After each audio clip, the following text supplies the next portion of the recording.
जो एस्ट्रोजन है, ठीक है, ये पिछले क्लास में हमने पढ़ा था। आज जो है अंडर सिक्रीशन ऑफ एस्ट्रोजन के बारे में पढ़ेंगे कि अगर इन केस एस्ट्रोजन हमारे बॉडी के अंदर कम प्रोड्यूस हो तो उसकी वजह से क्या कॉज हो सकती है। आपने ज़हन में रखना है कि अगर एक अंडर एज फीमेल के अंदर, एक यंग फीमेल के अंदर अगर एस्ट्रोजन कम प्रोड्यूस हो जाए तो उनकी जो सेक्सुअल मैच्योरेशन है वो डिले हो सकता है, यानी वो देर सेक्सुअली मैच्योर हो सकता है। ठीक है, अपने एज से हटकर फ़र्ज़ मिसाल अगर कोई फीमेल 11 साल में मैच्योर हो सकता है सेक्सुअली, तो ऐसे फीमेल्स जो है 15 साल के एज में, 16 साल के एज में या 20 इयर्स के एज में जो है जाकर सेक्सुअली मैच्योर हो जाते हैं, यानी इनकी जो सेक्सुअल मैच्योरेशन है वो डिले हो जाता है, पोस्टपोन हो जाता है। किस चीज़ की वजह से? अंडर सिक्रीशन ऑफ एस्ट्रोजन की वजह से, एस्ट्रोजन की कम प्रोडक्शन की वजह से। लेकिन अगर एक अडल्ट फीमेल के अंदर एस्ट्रोजन कम प्रोड्यूस होता है तो उसकी वजह से क्या कॉज हो सकती है? मेनोपॉज कॉज हो सकती है। मेनोपॉज क्या है?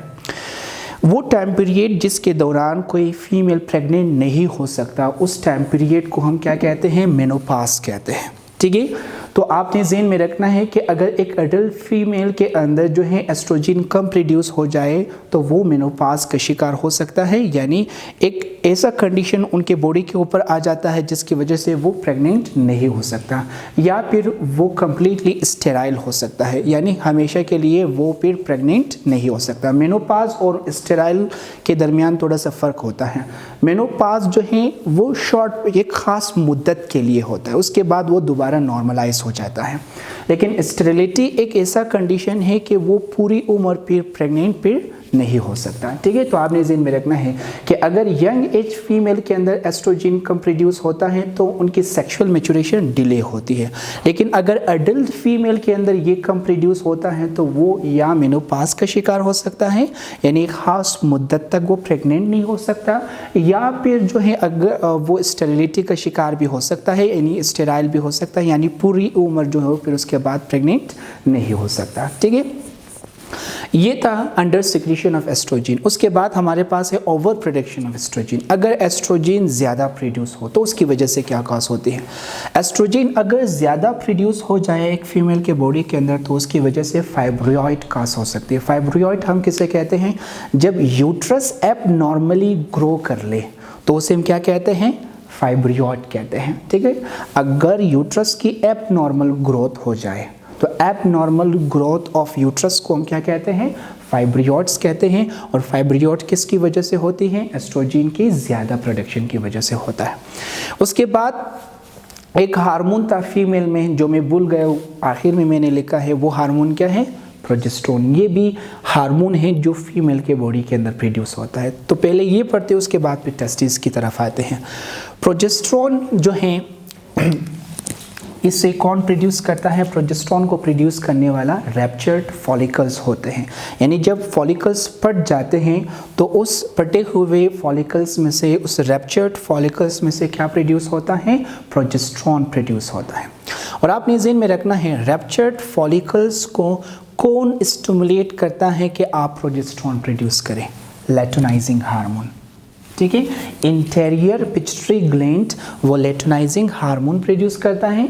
वो लेटोनाइजिंग हार्मोन आकर रैप्चर्ड फॉलिकल्स को स्टिमुलेट करता है कि आपने कौन सा हार्मोन रिलीज करना है? प्रोजेस्टेरोन। ठीक है, आपने ज़हन में रखना है कि प्रोजेस्टेरोन क्या करता है? प्रोजेस्टेरोन ये हमारी यूट्रस को प्रिपेयर करता है ताकि हमारे यूट्रस के साथ क्या अटैच हो सके? जाइगोट आकर अटैच हो सके, यानी जाइगोट की इम्प्लांटेशन हो। जब जाइगोट यूट्रस के वॉल के साथ आकर अटैच होता है तो उस प्रोसेस को हम क्या कहते हैं? इम्प्लांटेशन ऑफ जाइगोट कहते हैं। जब तक जाइगोट इम्प्लांट ना हो तो वो इंडिविजुअल प्रेग्नेंट नहीं हो सकता। ठीक है, तो आपने ज़हन में रखना है कि प्रोजेस्टेरोन जाइगोट को लाकर यूट्रस के वॉल के साथ अटैच करवाता है, यानी इसकी इम्प्लांटेशन काज करते हैं। इसी तरह प्रोजेस्टेरोन जो है ये जो यूट्रस है, यूट्रस को थिक कर देता है और साथ ही साथ यूट्रस के अंदर जो है ब्लड वेसल्स की तादाद को इंक्रीज करता है। दो काम करता है, एक यूट्रस की थिकनेस को बढ़ाता है, दूसरा यूट्रस के अंदर ब्लड वेसल्स की तादाद को इंक्रीज करता है। ठीक है। इसी तरह प्रोजेस्टेरोन बर्थ कंट्रोल पिल की तरह भी काम करता है, यानी उस गोली की तरह काम करता है जिसके ज़रिए हम बर्थ को कंट्रोल कर सकते हैं, प्रेगनेंसी को कंट्रोल कर सकते हैं। किस तरह? जब हमारे बॉडी के अंदर प्रोजेस्टेरोन ज़्यादा प्रोड्यूस होता है तो प्रोजेस्टेरोन किस प्रोसेस को रोकता है? ओवुलेशन प्रोसेस को रोकता है, एग बनने के प्रोसेस को रोकता है। जब एक फीमेल के बॉडी के अंदर एग ना बने तो वो प्रेग्नेंट फिर नहीं हो सकता, यानी वो किस चीज़ की तरह काम कर रहा है? बर्थ कंट्रोल पिल की तरह काम कर रहा है। कौन सी चीज़?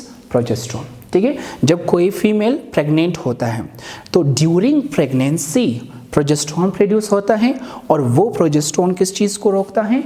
ओवुलेशन को रोकता है, फर्दर एक फॉर्मेशन को रोकता है कि एक बार तो वो प्रेग्नेंट हो चुका है तो ड्यूरिंग प्रेगनेंसी दूसरी बार वो प्रेग्नेंट ना हो जाए, इसीलिए वो ओवुलेशन प्रोसेस को क्या करता है? रोकता है, यानी बर्थ कंट्रोल पिल की तरह काम करता है। इसी तरह जब कोई फीमेल प्रेग्नेंट होता है तो ड्यूरिंग द प्रेगनेंसी प्रोजेस्टेरोन जो है मेमोरी ग्लैंड की डेवलपमेंट करवाता है। वो ग्लैंड जिसके ज़रिए मिल्क प्रोड्यूस होता है उस ग्लैंड को हम कहते हैं मेमोरी ग्लैंड। तो मेमोरी ग्लैंड की डेवलपमेंट ड्यूरिंग द प्रेगनेंसी कौन करवाता है? प्रोजेस्टेरोन, ठीक है। ये था प्रोजेस्टेरोन के बारे में। अगर प्रोजेस्टेरोन कम प्रोड्यूस हो जाए तो उसकी वजह से क्या कॉज हो सकती है? प्रोजेस्टेरोन अगर कम प्रोड्यूस होता है तो उसकी वजह से एक फीमेल प्रेग्नेंट फिर नहीं हो सकता, यानी उनकी प्रेगनेंसी जो है प्रिवेंट हो जाता है। इसी तरह अगर प्रोजेस्टेरोन कम प्रोड्यूस होता है तो अगर कोई फीमेल शुरू से जो है वो प्रेग्नेंट है, ठीक है, पहले से अगर वो प्रेग्नेंट हो और उसी प्रेगनेंसी के दौरान अगर उसके बॉडी के अंदर प्रोजेस्टेरोन की लेवल डिक्रीज होने लगती है तो उसकी वजह से क्या काज हो सकता है? मिसकैरिएज काज हो सकता है। मिसकैरिएज हम किसे कहते हैं?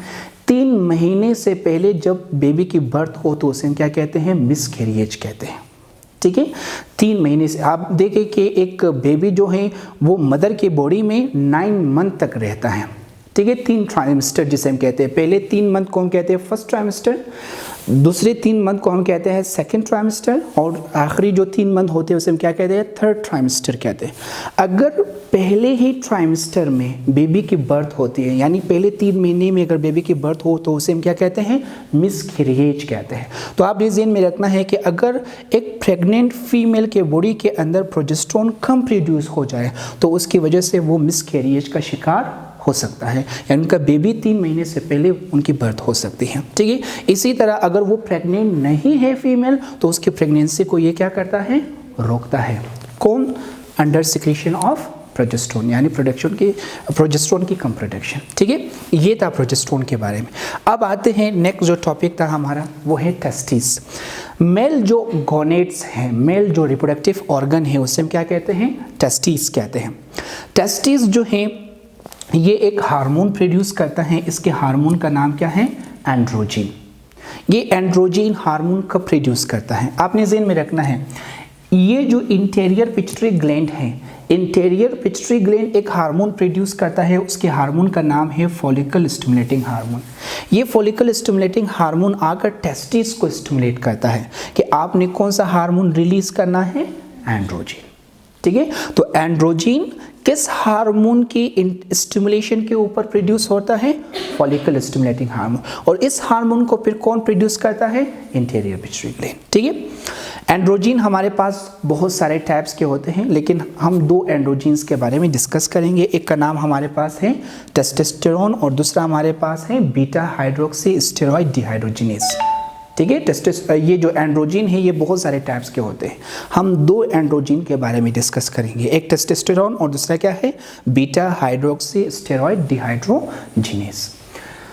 तो ये जो एंड्रोजिन है इसका काम क्या है, उसके फंक्शंस के बारे में डिस्कस करते हैं। सबसे पहले जब फीटस हम किसे कहते हैं? बेबी जो अनबॉर्न बेबी को हम कहते हैं फीटस। वो बेबी जो मदर के बॉडी के अंदर मौजूद है उस बेबी को हम क्या कहते हैं? फीटस कहते हैं। तो फीटस के बॉडी में मेल रिप्रोडक्टिव ऑर्गन की डेवलपमेंट कौन करवाता है? प्रोजेस्टेरोन, कहा गया एंड्रोजिन, सॉरी, ठीक है। ये जो एंड्रोजिन हार्मोन है वो फीटस को स्टिमुलेट करता है कि फीटस कौन सा ऑर्गन प्रोड्यूस करें? मेल रिप्रोडक्टिव ऑर्गन प्रोड्यूस करें, ठीक है। एंड्रोजीन फीटस को स्टिमुलेट करता है कि वो मेल रिप्रोडक्टिव ऑर्गन की डेवलपमेंट करवाए, यानी मेल रिप्रोडक्टिव ऑर्गन प्रोड्यूस करे। और इसी तरह यही एंड्रोजीन फीटस को ये भी स्टिमुलेट करवाता है कि आपने फीमेल रिप्रोडक्टिव ऑर्गन की डेवलपमेंट को आपने क्या करना है, रोकना है। ठीक है, ये फीमेल रिप्रोडक्टिव ऑर्गन की डेवलपमेंट को रोकता है और मेल रिप्रोडक्टिव ऑर्गन की डेवलपमेंट को स्टिमुलेट करता है। किसके अंदर, फीटस के अंदर, वो बेबी जिसकी अभी तक बर्थ नहीं हुई है। ठीक है, इसी तरह जब कोई मेल वो प्यूबर्टी के एज में आ जाता है, यानी जब मैच्योर हो जाता है सेक्सुअली, तो ड्यूरिंग सेक्सुअली मैच्योरेशन जो स्टेज होता है जिसे हम क्या कहते हैं, प्यूबर्टी, यानी प्यूबर्टी स्टेज के दौरान यही एंड्रोजीन मेल के बॉडी के अंदर मेल सेक्स करेक्टरिस्टिक्स की डेवलपमेंट करवाता है। मेल सेक्स करेक्टरिस्टिक्स क्या है, वो खसूसियात जिसके ज़रिए आप एक मेल की शिनाख्त कर सकते हो, जैसे कि भारी आवाज़, ठीक है, बड़ा हाइट, दाढ़ी और मूंछ का होना, ठीक है, ये वो सारी खसूसियात है जिसके ज़रिए आप एक मेल की शिनाख्त कर सकते हो। इन सारे खसूसियात को हम कहते हैं मेल सेक्स करेक्टरिस्टिक्स। तो एट प्यूबर्टी, यानी जब कोई मेल सेक्सुअली मैच्योर होता है, तो at puberty male sex characteristics की डेवलपमेंट कौन सा हार्मोन करवाता है, एंड्रोजीन। ठीक है, इसी तरह जब कोई मेल मैच्योर हो जाता है तो यही एंड्रोजीन उनके बॉडी को स्टिमुलेट करता है कि उसका बॉडी स्वेट ग्लैंड ज़्यादा प्रोड्यूस करे और सेबेशियस ग्लैंड ज़्यादा प्रोड्यूस करे। स्वेट ग्लैंड वो ग्लैंड जिससे पसीना निकलता है, ठीक है। सेबेशियस ग्लैंड उस ग्लैंड को कहते हैं जिसमें से ऑयल निकलते हैं। तो जब कोई मेल प्यूबर्टी स्टेज में आ जाता है, मैच्योर हो जाता है, तो एंड्रोजीन हार्मोन उनके बॉडी को स्टिमुलेट करता है कि आप ज़्यादा से ज़्यादा स्वेट ग्लैंड प्रोड्यूस करें और ज़्यादा से ज़्यादा सेबेशियस ग्लैंड प्रोड्यूस करें।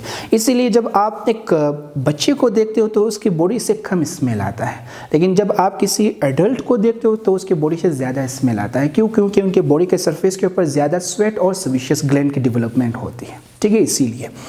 और इसी तरह अगर हम देखें तो ये मेल की बॉडी को स्टिमुलेट करता है जब वो मैच्योर होता है कि वो अपने स्किन के नीचे क्या जमा करना स्टार्ट कर ले, फैट जमा करना स्टार्ट कर ले। एक बच्चे को आप देखें वो बआसानी मोटा नहीं होता, ठीक है, लेकिन वही बच्चा जब प्यूबर्टी के स्टेज में आ जाता है तो उसके बाद वो जल्दी मोटापन का शिकार हो जाते हैं। क्यों? क्योंकि एंड्रोजीन उनके बॉडी को स्टिमुलेट करता है कि आप इनके स्किन के नीचे किस चीज़ को ज़्यादा जमा करें, चर्बी को ज़्यादा जमा करें। इसीलिए वो बच्चा जो है जल्दी मोटापन का शिकार हो जाता है, ठीक है। तो ये था पूरा किस चीज़ के बारे में, प्रोजेस्टेरोन और टेस्टिस के बारे में। इसमें कोई इशू तो नहीं है ना? सवाल